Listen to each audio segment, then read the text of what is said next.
been wanting to talk about this controller for a while. Decided to do it now because people have been bringing up the N64 controller, and for some reason whenever I think of the N64 controller I think of this one. Main reason being because I think they're both innovative but highly crappy at the same time. And you know, I'll probably just pissed off a bunch of people with that, but oh well. But I will go through and, you know, tell you what I like about it and what I don't like about it. First of all, you can see it's shaped just like the Knights pad for the Saturn, or the 3D pad. Has an analog stick up here. I'm not a fan of that. It's supposed to give you grip, but it's very easy for your hand to slide off. D-pad is okay. It's a little mushy. Not the greatest. Start button's down there. Pretty good location, you know, you can just swivel your thumb down and reach it pretty easily. We'll get to that in a little bit. And then, you know, you have your 4 face buttons. Kind of interesting, they went with only 4 considering the Saturn standard controller had 6. But they did add some analog triggers on either side. And it's pretty cool. They're, you know, they end up right where your fingers would naturally line up. And then you have this spot here, and this is where your memory card or visual memory unit goes. Just slides in right there, and you can actually put in 2, or you can put 1 memory card in and then 1 rumble pack. And that's one thing I don't like about it, is the rumble is not built in.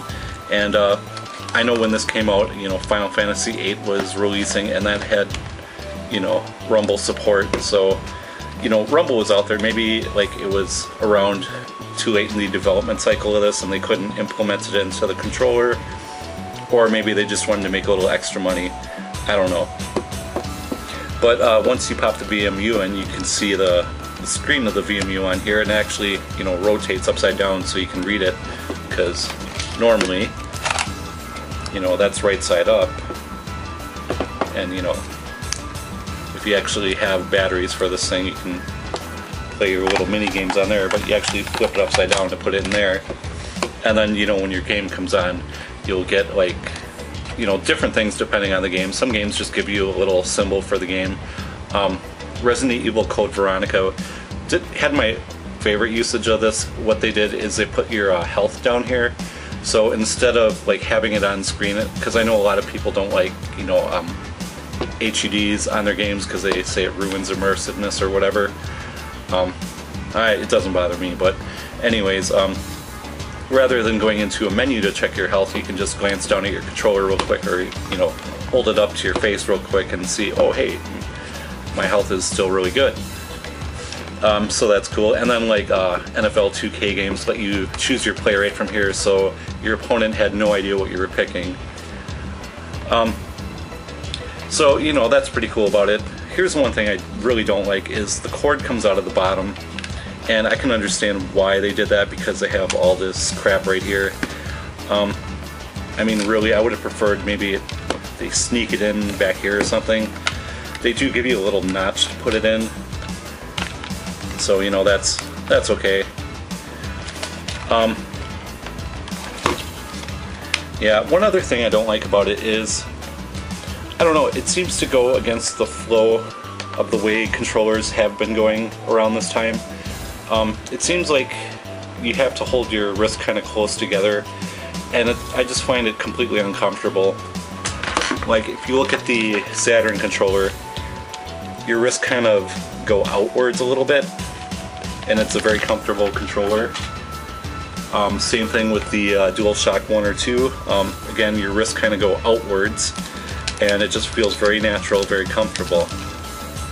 So, you know, those are both really good for extended use. This one, you know, it's just totally uncomfortable. My hands start to cramp up after a little while, so, you know, if I'm playing like Skies of Arcadia or Grandia 2, it's not a big deal, but like any kind of fighting game or action game, it gets a little annoying.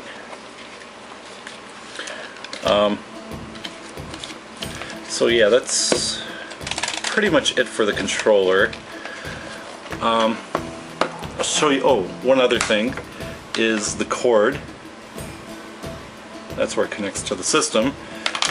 This cord is not very long, and my couch is pretty close to my TV and my game consoles, but I find that I have to either extend my arms out to play or sit all the way up on the couch. So so I had to buy an extension for my controller. Now I can sit comfortably. And show you one other thing that annoys a lot of people about the system. Give me a minute here.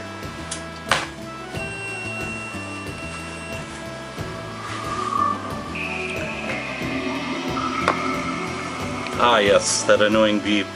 A lot of people can't stand that sound. What that is the VMU's batteries are dead. The system's just telling you that, and unless you're rich, you're gonna hear that all the freaking time. But what's cool about this controller is the fact that you can hook up, 2 memory cards to it at once, and you can hook up 4 controllers to the system, so you actually can have 8 memory cards hooked up to your system at one time. And easy to access from your, from just sitting down. You don't have to get up and swap 1,000 controllers to find the file you want. So that's pretty cool. But yeah, like the N64, it is, the controller at least, it is very innovative in some ways, like with the analog stick that the N64 had, and later the rumble that they added. But I just felt that one was designed poorly, and same thing with this one. The VMU, the little screen in here is very, very innovative. It's very cool. One of my favorite things about the system, and I love the Dreamcast, but this thing is just really, really uncomfortable for extended use. But yeah, I do love the Dreamcast, so it's an excellent system. But yeah, that's it. That's the Dreamcast controller. Hope you guys enjoyed watching, and I will see you next time.